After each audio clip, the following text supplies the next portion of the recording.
Well, hey guys, and welcome to the show today. I hope you guys are having a wonderful morning, early up watching what we have. Today is gonna be something a little different. We haven't done anything like this before, and I had the opportunity to do it, and I couldn't resist. I know what you're saying. What are you talking about, Dean? Get to the point, right? Okay, so check it out.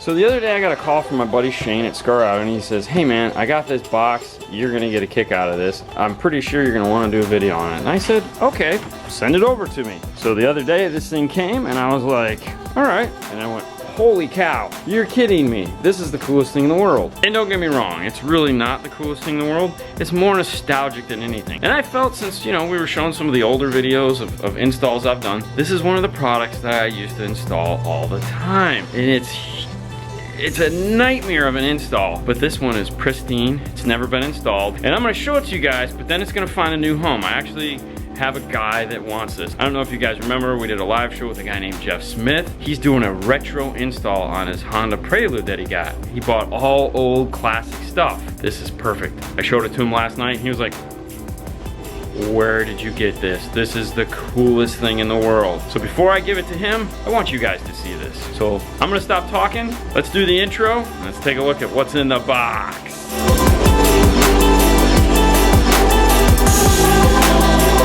So let's just get right into it.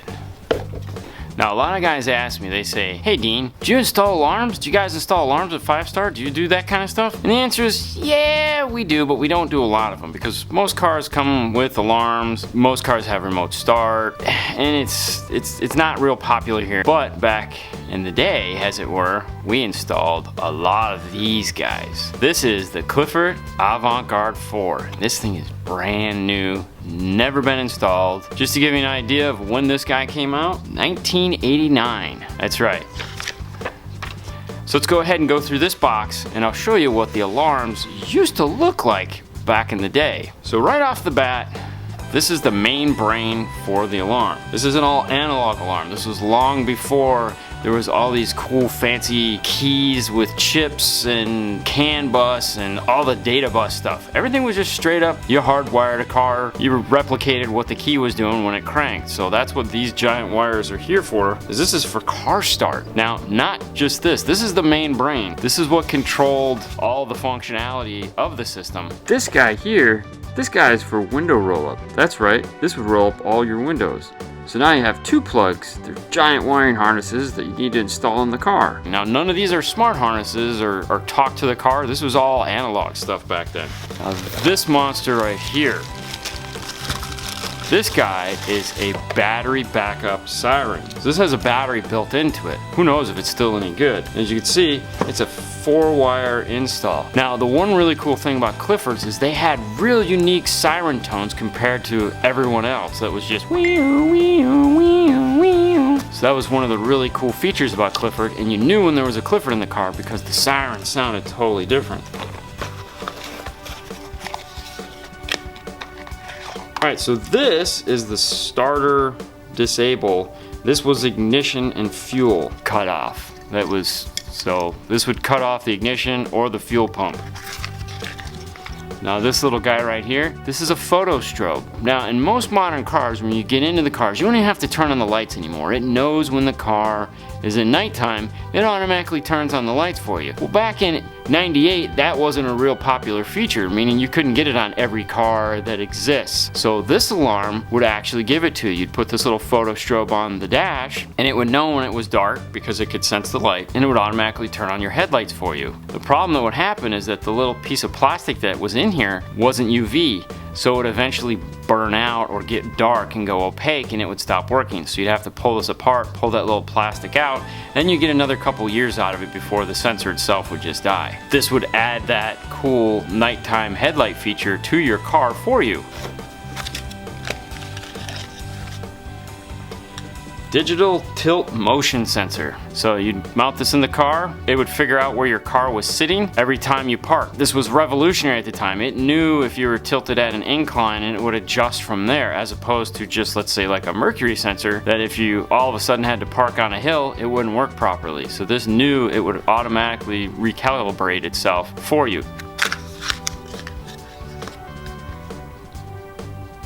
Digital dual zone proximity sensor. Proximity sensors have always been a nightmare. They change with humidity, whether you're parked next to a light pole, all these things. And here in Florida, it was always a nightmare because of how humid it is and how thick the air would get from winter to summer. You would have a proximity sensor that would be perfect in summertime, but be terrible in the winter time because the humidity would change. But their sensor was really reliable. Now, one of the cool features back in '89 was their remotes. These guys here.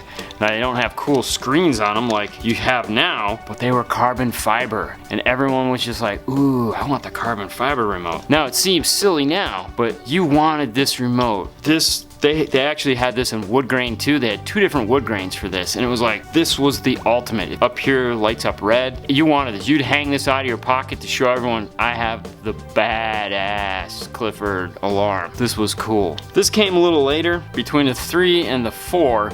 This was the main thing, was adding this with pictures or icons to make it a little bit easier, because you know, you'd have to know what holding these 2 buttons and holding these 2 buttons and holding these 2 buttons would do. So they came around and added icons to them. Now, this is the extended range antenna. So what you have is this guy right here that you'd run up into the headliner window area, and then this would plug into the brain so you could get super distance, because you're remote starting your car, you're popping the trunk, you're rolling down the windows, you're putting your top up and down, you're doing all kinds of things with this key fob.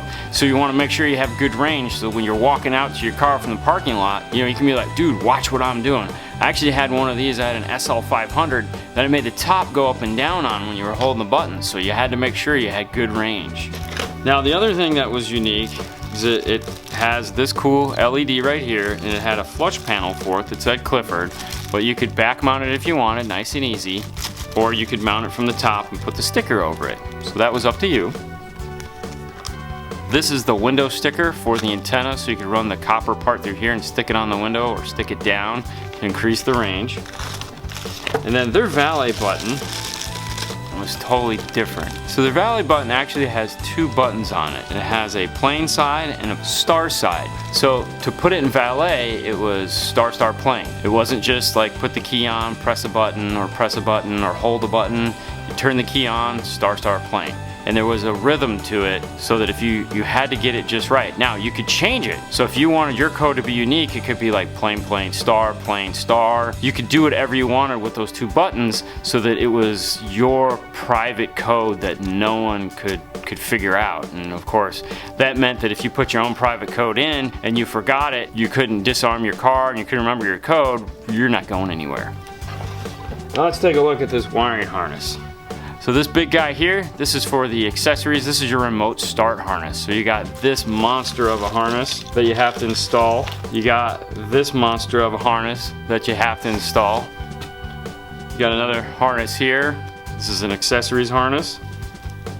More accessory harness. This is the main harness for the alarm. Here's the secondary harness for the alarm. And here's just a little jumper. So this group of wire here, this is what you're putting in a car. Alright? This whole thing.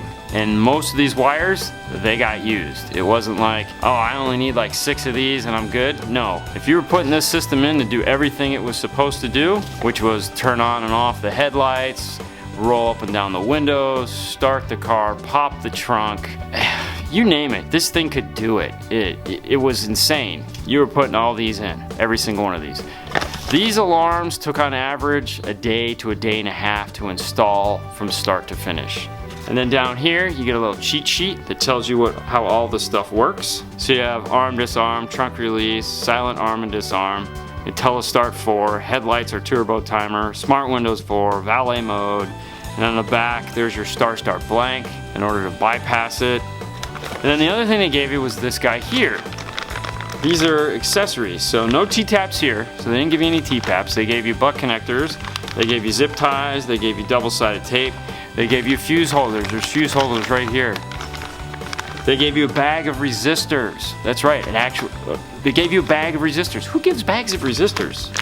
You have fuses, ring terminals, self-tapping screws, basically everything you could possibly think of that you would need to install this alarm, they put in this bag for you, except T-taps. There was no T-taps in these bags.